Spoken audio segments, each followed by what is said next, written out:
जोरे जोरे फलावाय दीना नाथ घटवा पे दिवई चढ़ावेल हो। जोरे जोरे फलावाय दीना नाथ घटवा पे दिवई चढ़ावेल हो। जल बीचे खड़ा होई दर्शनला असरा लगावे रे हो। जल बीचे खड़ा होई दर्शनला असरा लगावे रे हो।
जोरे जोरे फलावाय दीना नाथ घटवा पे दिवई चढ़ावेल हो।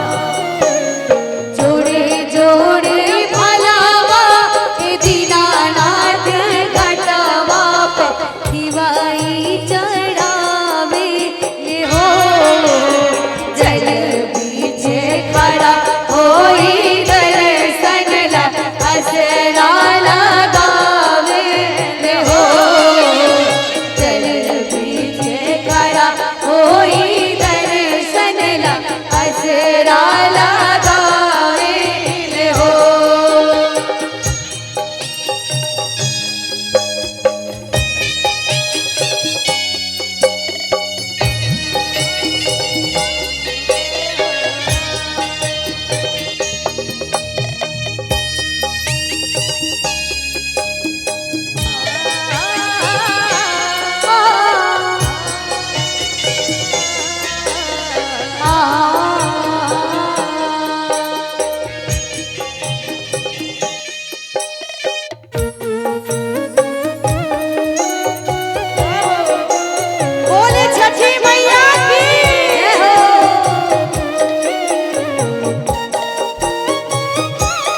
प्रेम से बोलिए छठी मैया की जय हो। बोली सच्चे दरबार की।